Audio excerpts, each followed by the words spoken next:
Bye-bye.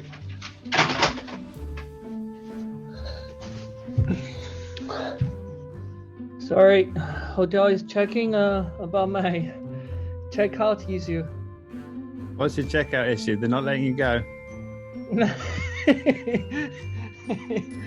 Okay, so let's talk about some of this idea we had before you went about creating a fifth long trail. Hong Kong has 4 long trails, but they're all about hiking, and although they're great, all of them are great trails, they don't allow you to really kind of enjoy yourself as much. It's more like a challenge to complete rather than something that you go for complete enjoyment.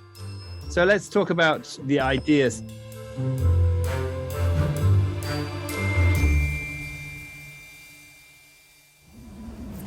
Well, my name's DJ Clark. I'm one of the producers at Drone and Phone. And between Jack and myself, we came up with this trail really as an alternative to the existing trails that were out there. There are 4 long trails in Hong Kong.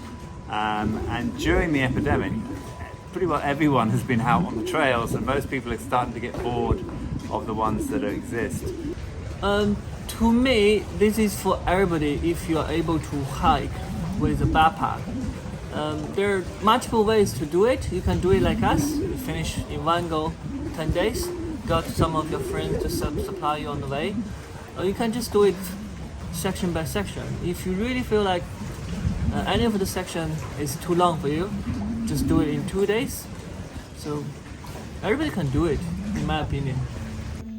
The first of Hong Kong's long trails, the Makelhose, was opened in 1979 at the end of a decade spent creating country parks to protect the region's natural environment and opening it up for recreation. The Hong Kong and Lantau trails followed in the 1980s, and then Wilson Trail in 1996. At Drone and Phone, we've been debating the pros and cons of the existing long trails and feel there is room for one more. I'm going to share my screen and I'm going to show you a very quick idea that I've had, and I know you've been thinking a lot about it since you've been in quarantine. So let me just show you now what I'm seeing. Who did that drawing, I wonder? I did that myself. Not my 6-year-old son, it was me. The first drawing had the trail start in Tung Chung, but we later moved to Central as an easier start and finish point.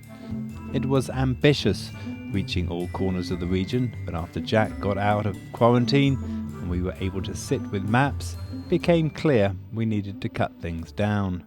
Yeah, over here. So, no, I was going to say, it's like, I'm thinking we're going to come back from...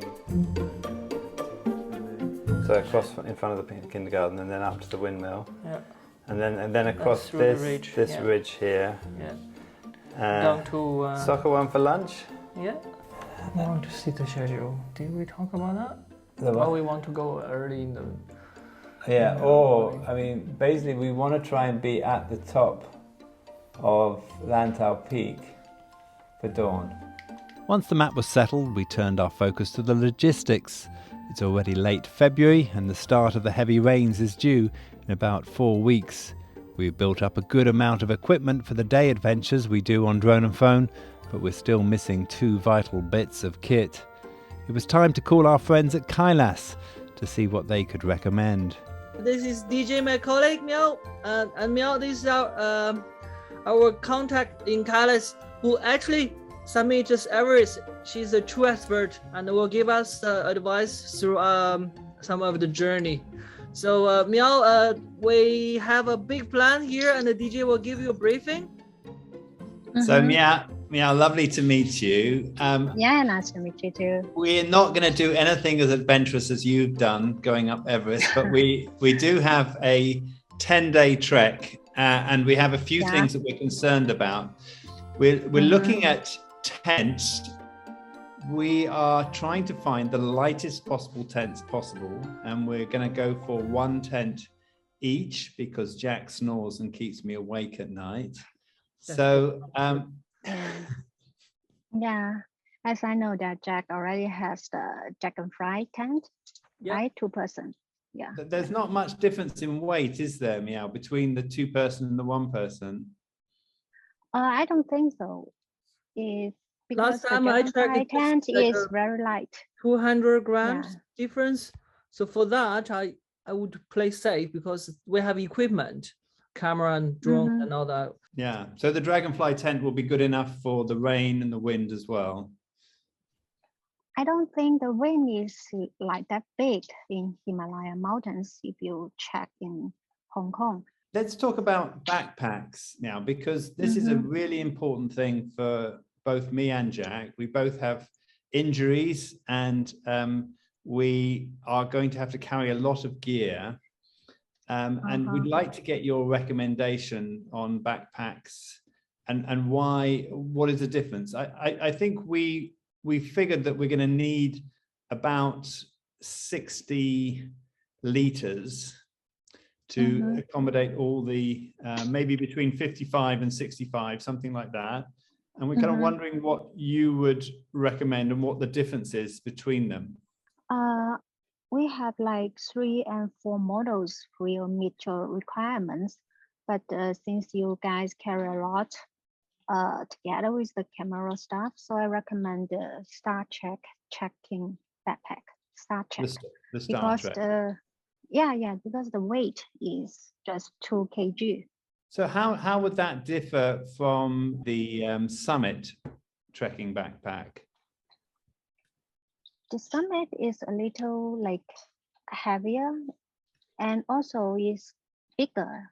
The Star Trek is 55 plus 10 liters.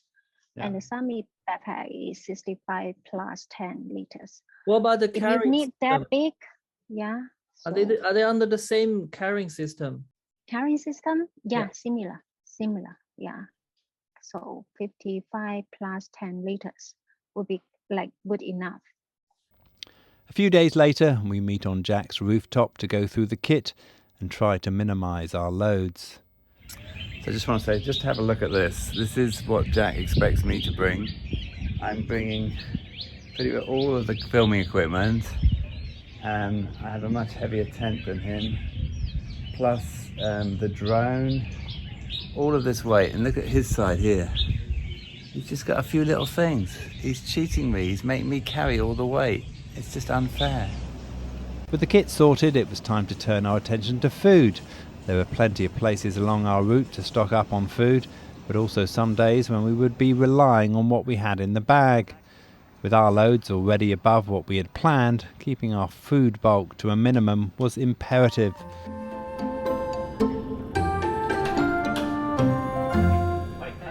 Hello. Welcome. Hey. Welcome. Thank you. Morning, Simon. Hi, how you doing? So basically, open it, pour water in, wait for 5 minutes. A meal is done. Yeah. I've tried that in the desert race. This is the best. With the food sorted, it was time to head to the start point, board the ferry to Lama and start our 10-day journey. And now we're looking down on Soccer One. We did find the very top of Potoi. And here's Jack. Now for me, my highlight was definitely Potoi. I've been to Potoi many times before, but we were just so lucky with this low cloud that only happens every few years in Hong Kong, that came in and just stayed the whole day. And we had just this magical experience with this fluffy white layer of clouds beneath us as we climbed up the hills on Potoi, and just got some magical photographs and some great footage as well. The first 2 days of the trail are relatively easy. However, the next 2 days were to challenge that. Well, we're just looking up there. My back is absolutely killing me at the moment.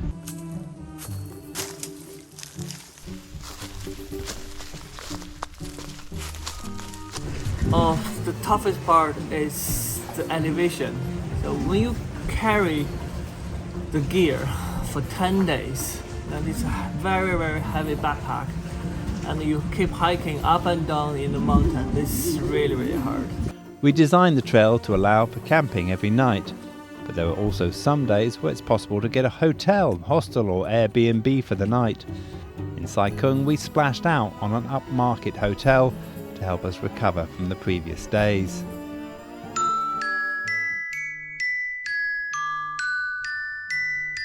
Well, it's day 5 on our island adventure, and so far it's gone really well.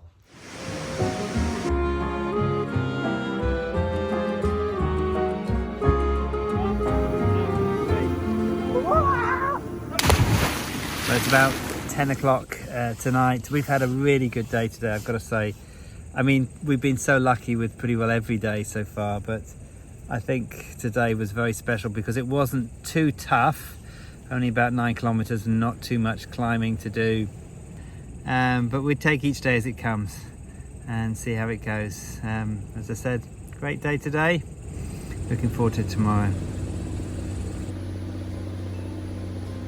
We had debated making the bike ride 2 days instead of 1 to cross the new territories and take in the wetlands, but in the end we opted for 1 to get in more islands. This turned out to be a mistake. With a late ferry from Grass Island and limited options on renting bikes, we found ourselves in a race against the clock.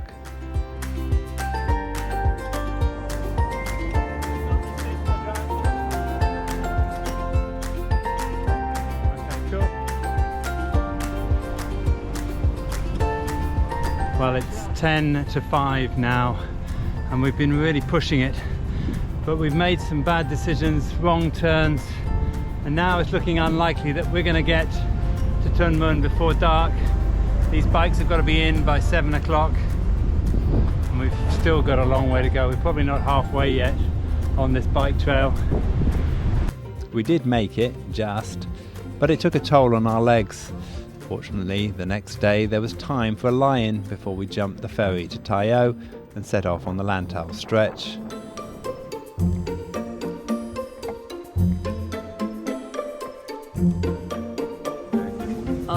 I would say along the way there are lots of camping sites are closed. So when we out of the epidemic period, then when all the camps are open, then you can actually enjoy that more along the course. One of my best hike along is from Tai O to Fenlo. I think I enjoy that most. You might spend even longer time there.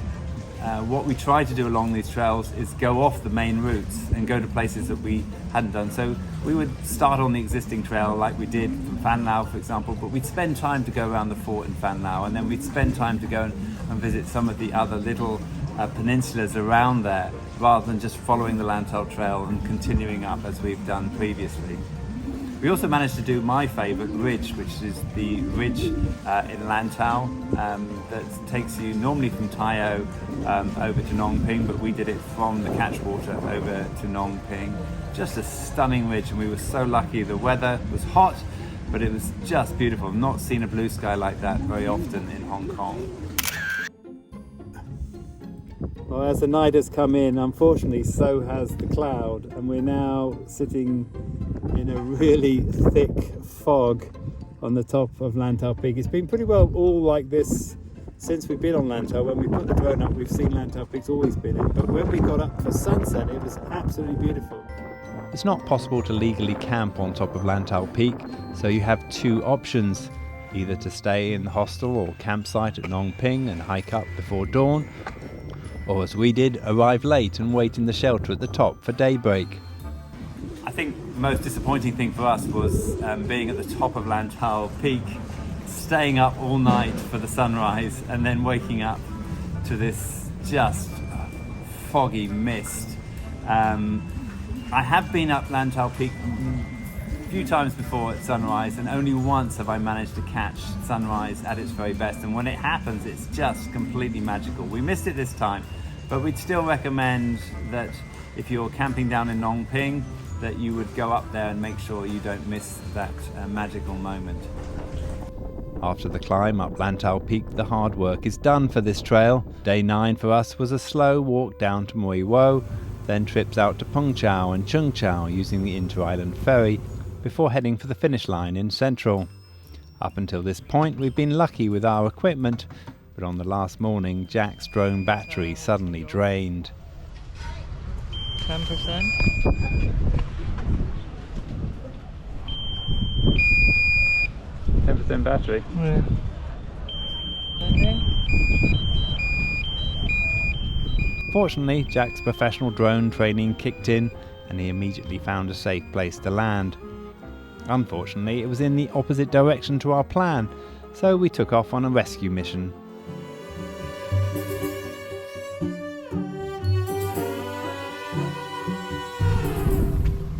Now that is a professional. I know where exactly it was, and I'm just telling you how to, kind of lesson to teach you how to find your drone.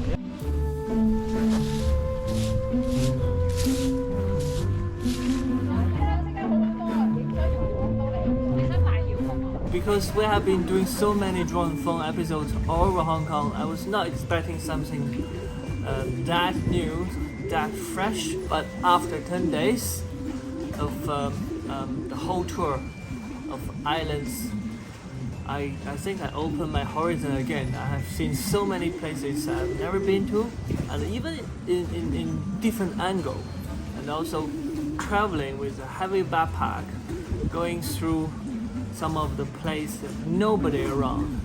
Really feel like, where am I? Am I in Hong Kong, the concrete jungle? No, I'm not. I'm enjoying the nature. It's really, really nice for me. And also the weather is blessing. We got some of the best days. Super blue sky, white cloud, you can see far, far away. A beautiful sunrise, sunset. I think it's a blast for me. We were filming during the epidemic, which made things very difficult for us. But once things open up, I think this is going to be a cracking trail. We will fine-tune it, I think, over the next couple of years, just to make sure that we are getting the optimum route. We did push ourselves a little bit too hard on a few days, but if we tweak things, maybe change it from day to day, I think we can get it perfect. It's going to be a fantastic trail.